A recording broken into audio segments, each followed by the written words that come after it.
Saudara pemirsa, masyarakat Provinsi Papua Selatan, Kabupaten Merauke, kembali dengan saya Urbano Satekia Filmen. Saya hadir lagi ingin berbagi informasi terkait keputusan yang dilakukan oleh MRP Provinsi Papua Selatan di tanggal 27 terkait kriteria bakal calon gubernur dan wakil gubernur. Dan saya akan hadirkan salah satu narasumber untuk mempertegas dalam surat yang sudah saya pegang. Surat ini sudah menjadi rujukan untuk melakukan teknis pelaksanaan pemberian calon gubernur dan wakil gubernur. Dan nanti lebih jelas disampaikan langsung oleh narasumber yang saya akan hadirkan, karena ketika beliau membaca surat ini ada poin-poin yang perlu untuk disampaikan kepada publik untuk kita sama-sama kawal MRP Provinsi Papua Selatan, karena MRP Provinsi Papua Selatan saat ini baru pertama kali yang ada di selatan Papua, sehingga segala sesuatu keputusan yang diambil oleh MRP Provinsi Papua Selatan yang pertama kali ini jangan sampai salah dan keliru. Dan saya pikir nanti lebih jelas di papar atau disampaikan penekanan-penekanan oleh narasumber yang saya hadirkan. Oke, tidak lama kita saksikan. Oke, baik. Selamat pagi atau siang ataupun sore bagi kita selalu yang punya semangat untuk bagaimana menjaga eksistensi kami sebagai orang asli Papua tanpa menggunakan surat-surat atau pelebelan lain yang menggambarkan bahwa kami adalah bentuk daripada keaslian itu sendiri. Ini pernyataan yang saya mau sampaikan di sini terkait pasca keputusan MRP yang menurut pandangan hemat kami ada pencederaan, merusak tatanan kehidupan orang asli pasca otonomi khusus, di mana keputusan Majelis Rakyat Papua Provinsi Papua Selatan tidak sinkron menjadi satu sinkronisasi terkait dengan keputusan MRP setanah Papua yang sudah menjadi keputusan bersama yang ditandatangani oleh Ketua Asosiasi dan Ketua MRP Desi Antero Tanah Papua. Itu pertama dulu. Yang berikut, kami merasa dirugikan oleh lembaga ini yang seolah-olah memberikan keputusan dari komponen masyarakat asli, di mana masyarakat asli ini yang mempunyai hak atas hak dasar atas tanah leluhur mereka, tetapi di saat ini hak politik mereka lagi mau dikasih ke komponen kelompok masyarakat lain yang notabene di dalam hubungan sosial kehidupan bermasyarakat, saudara-saudara ini menurut pandang kami tidak pantas untuk ada pemberian pelegalan terkait dengan bagaimana upaya mereka dalam pencalonan calon gubernur dan wakil gubernur di Provinsi Papua Selatan ini. Itu penegasan kami. Dari pasca keputusan Majelis Rakyat Papua, itu di Ketentuan Umum Bab 1 Ketentuan Umum Pasal 1 ayat yang ke-6 poinnya tentang otonomi khusus. Di sana sudah dijabarkan jelas terkait dengan yang mengatur dan mengurus kepentingan masyarakat. Menurut prakarsa sendiri, berdasarkan otonomi khusus adalah kewenangan khusus yang diakui dan diberikan kepada Provinsi Papua dan Provinsi Papua Selatan untuk mengatur dan mengurus kepentingan masyarakat setempat menurut prakarsa sendiri berdasarkan aspirasi dan hak-hak dasar masyarakat Papua. Titik sampai di situ. Tidak ada penerjemahan lain terkait dengan apa itu otonomi khusus. Tetapi bermunculan pandangan-pandangan lain yang menjadi keputusan mereka Ini bertolak belakang sekali dengan terkait dengan mekanisme ini. Mereka melabelkan ada kemungkinan-kemungkinan lain yang coba tembus masuk, tidak tahu, kami sudah, ya memang ini sudah afiliasinya sudah berjalan terlalu jauh.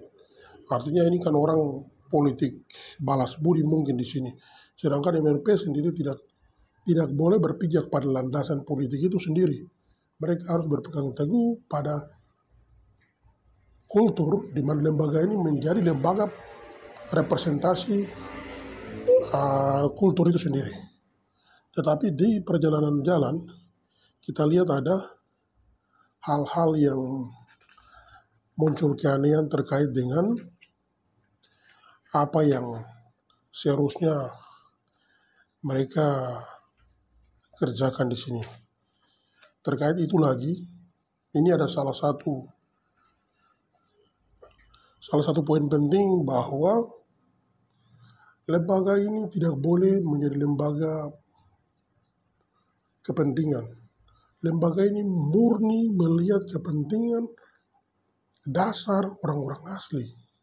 Hari ini peran penting di Pokja Adat itu harus perannya digiatkan. Karena kalau Pokja Adat ini anggap ini bermain-bermain, ditambah dengan kepentingan yang mungkin Ketua MRP sudah gadekan di sini, ini kan jadi bola liar. Kita lihat bahwa ada hal-hal, bukan hal-hal yang penting lagi, tapi mereka sudah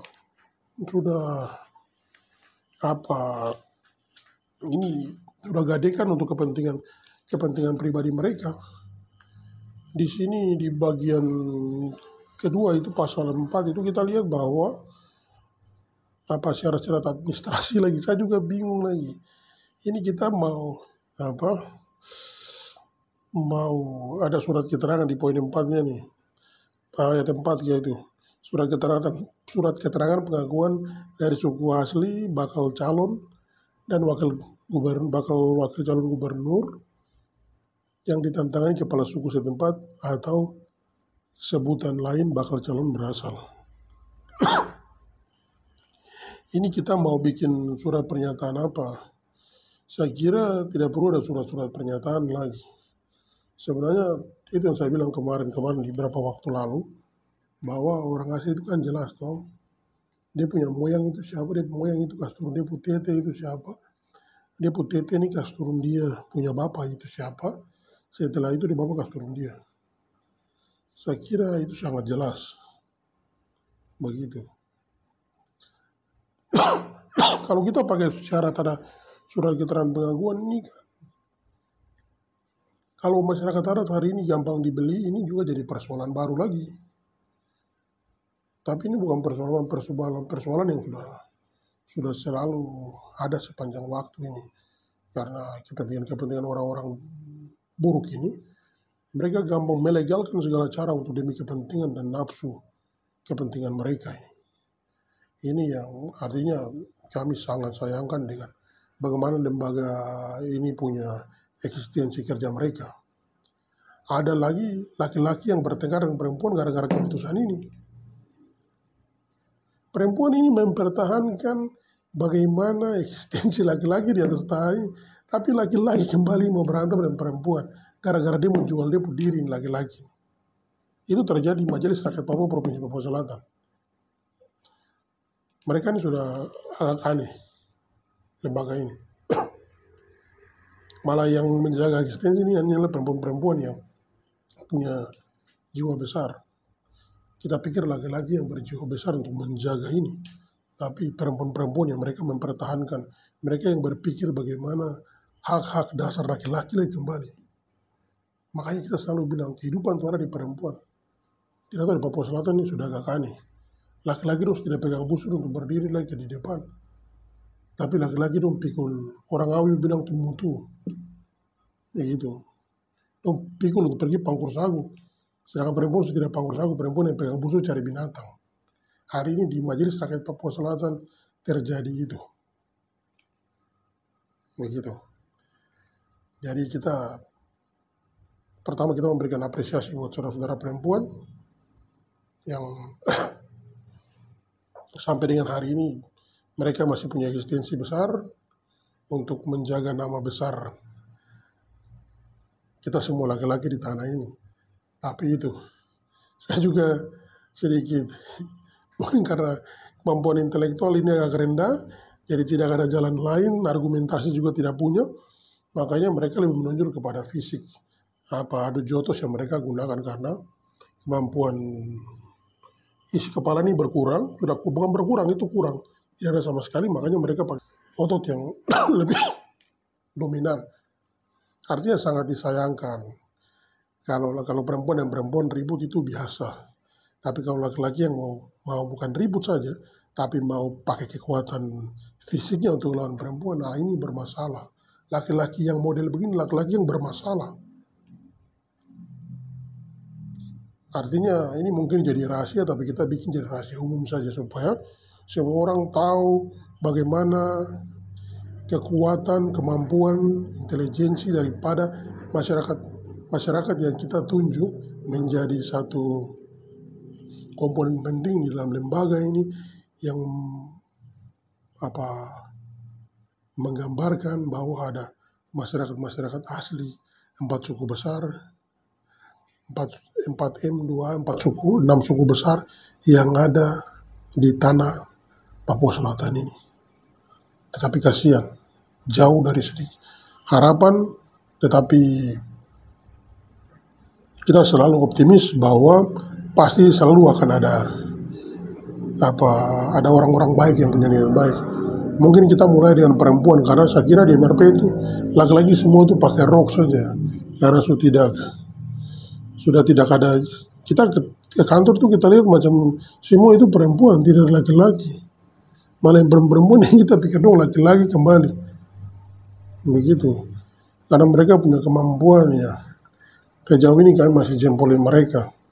Bukan karena kedekatan kita dengan orang, tidak, tapi kita lihat mereka bagaimana menjaga eksistensi sebagai orang asli di tempat ini. Begitu. Ini bukan persoalan main-main, tapi bagaimana kita bisa menjaga dan merajut hubungan ini dengan baik-baik supaya semua tujuan juga bisa berjalan dengan baik. Lembaga ini tidak boleh dikotori karena kepentingan-kepentingan kotor, tetapi semua komponen masyarakat yang ada di sini dapat memberikan pikiran yang baik dan dapat diterima di dalam lembaga ini. Lembaga ini saya kira kalau betul-betul berdiri di atas dasar kebiasaan adat istiadat, kultur, saya kira tidak gampang terkontaminasi dengan kepentingan. Kalau orang-orang yang cuma mengkontaminasi, orang-orang yang nanti besok tuh minta surat pengakuan itu, ingat itu baik-baik. Mereka akan datang minta surat pengakuan, dan mereka akan bawa surat pengakuan bahwa kita sudah diakui oleh lembaga masyarakat adat. Ini yang saya juga takut. Ada orang yang mengaku punya dusun, tapi yang punya dusun itu om-om, bukan kau punya dusun. Begitu. Tidak tahu kau dusun di bagian sebelah mana. Jadi jangan bicara dusun. Kalau kau makan hidup besar dari om-om, dusun tidak boleh bicara. Begitu. Ini yang orang bilang bahwa orang Papua itu lengkap. Hitam kulit, keriting rambut. Dia tahu dia punya silsilah itu, dia tidak lompat-lompat. Moyang dia kasih turun, dia kawin, dia kasih turun, yang dari sini dia kawin, tiba-tiba ada perubahan, dia kawin di sini. Yang ini dia dari sini, dia mengaku dia ada di sini lagi. Yang benar dia masuk di sebelah sana. Orang-orang lucu ini yang hari ini dong ada nih. Kita tahu siapa itu orang-orangnya, tapi ya artinya kita jaga kelokan komunikasi yang baik, kita sampaikan itu baik-baik supaya semua orang harus mengerti itu. Hari ini di Pilkada Gubernur Provinsi Papua Selatan ada 2 manusia itu. Terus mereka membawa 2 anak muda yang sudah menua ini. Di belakang mereka yang notabene orang asli, yang selalu mau di belakang terus. Negeri ini tidak boleh orang jadi orang pertama, jadi orang nomor 2. Ingat itu baik-baik. Kau punya tempat, kau punya negeri, baru kau menjadi orang nomor 2. Karena kenapa kau jadi orang nomor 2 nanti kau tidak bisa bikin kebijakan apa-apa. Karena di dalam undang-undang pemerintah daerah itu jelas dijabarkan di sana tugas, wewenang dan tanggung jawab wakil kepala daerah itu kan jelas di sana. Kalau tidak pernah buka, coba buka setelah nonton video ini, buka ke sana baru baca kau lihat kewenangan di sana. Kewenangan itu diatur dalam undang-undang. Begitu, jadi orang nomor 2. Tapi kita sampaikan itu baik-baik supaya jangan mengotori. Kasihan kamu 2 yang di belakang ini, kamu punya tete nenek moyang itu pemberani. Tapi hari ini kamu 2 jadi orang pengecut yang ada di belakang. Bukan jadi orang pertama yang berdiri di depan, pegang busur anak panah untuk maju. Saya sangat menyesal secara pribadi.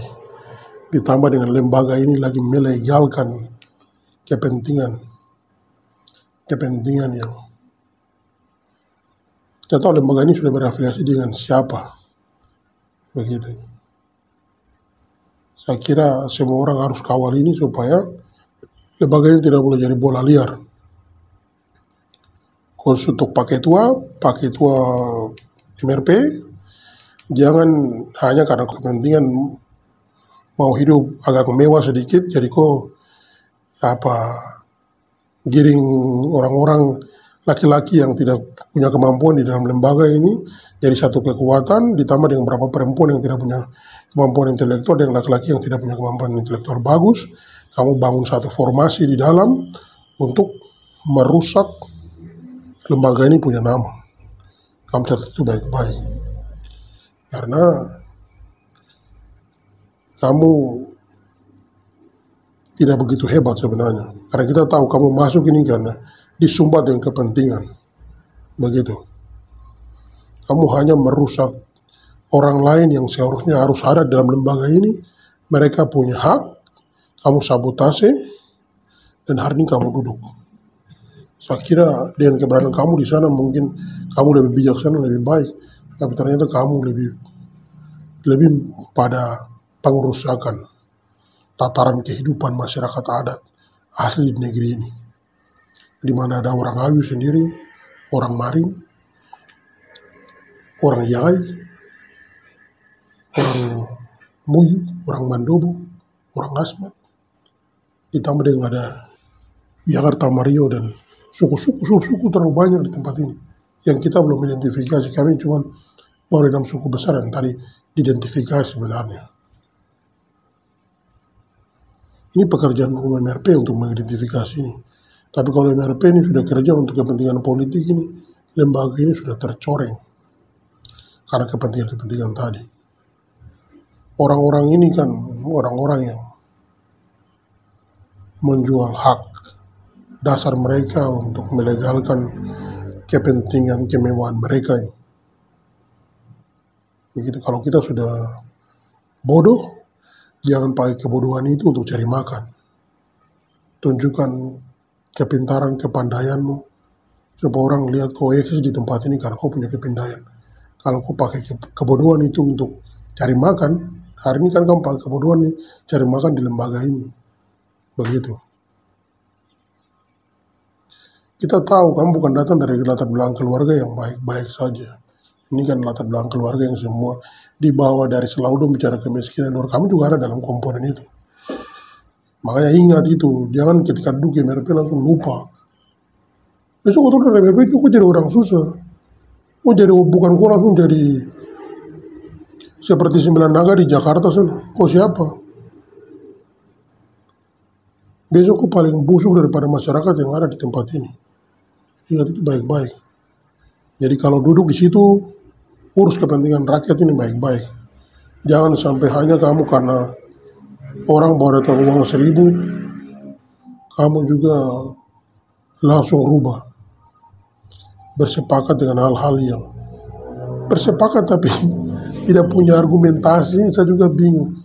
Ikut-ikutan, ini kan kerbau banyak di dalam lembaga itu. Kita tahu orang-orang yang ini. Yang satu bilang A, semua juga ke situ. Suruh makan tai, semua makan tai.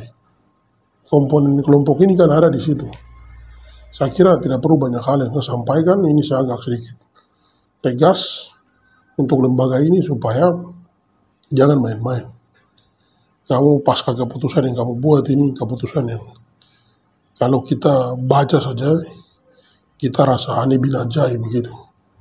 Tapi memang tadi saya sudah lihat bahwa itu sudah orang-orang yang kemampuan intelektualnya juga rendah yang lebih dominan. Mereka sepakat tentang ini kan kemampuan intelektual rendah yang bersepakat ini sebenarnya. Kita tahu. Dan berapa orang yang mempertahankan dengan alasan begitu. Itu kita tahu berapa orang saja. Yang lebih dominan ini mereka yang bersepakat dengan ini. Karena itu tadi disuruh makan tai, semua makan tai ini. Ini mereka yang hasil dari keputusan ini mereka yang buat. Begitu. Saya kira tidak perlu banyak hal yang saya harus sampaikan. Tetapi ini penegasan pernyataan saya. Tidak ada, ini bukan mau jadikan bahan untuk jadi bahan singgung sana. Ini bukan. Ini cuma kami memberikan peringatan saja. Kamu tidur terlalu nyenyak, terlalu enak. Tinggal di bawah AC itu yang bikin kamu tambah lupa otak mati. Pikir banyak orang punya urusan kepentingan, apalagi kita masyarakat kecil orang. Kita berharap mungkin di sebelum 1 tahun ini ada hal-hal positif produktif yang kamu kerjakan. Ternyata kamu terjebak karena dulu tidak pernah pulang balik Jakarta, dikasih fasilitas pulang balik Jakarta. Orang-orang ini aneh bin ajaib ini juga mereka mulai lupa dasar-dasar apa yang seharusnya mereka kerjakan. Tetapi ya semua itu belum terlambat. Mari kita sebagai warga masyarakat yang berhuni di tanah Animha ini, Provinsi Papua Selatan yang ada ini, mari kita semua jaga itu, merawat segala sesuatu yang ada ini, agar dari sini kita membangun dimensi pikir pembangunan yang baik. Itu harapan kita sebenarnya. Dan kita berharap bukan hari ini harus menjadi tonggak sejarah pertama bahwa anak asli yang jadi gubernur. Anak asli berdasarkan terjemahan dari apa itu otonomi khusus itu. Saya kira itu saja pesan atau pernyataan tegas dari saya atas perhatian kita bersama. Saya sampaikan terima kasih banyak. Saya Yosef Nauji. Oke, saudara pemirsa, apa yang sudah disampaikan oleh narasumber, saya pikir ini ada hal-hal yang saya pikir kita harus cermati secara bersama-sama untuk kita mengawal bersama-sama dan melakukan diskusi secara masif, secara orang per orang, dan kita mengawal MRP Provinsi Papua Selatan untuk bisa mendengarkan usulan-usulan masyarakat, harapan masyarakat orang asli Papua dan saudara-saudara yang lahir besar sejak orang tua nenek teteh datang tinggal besar bersama orang Papua di atas tanah ini.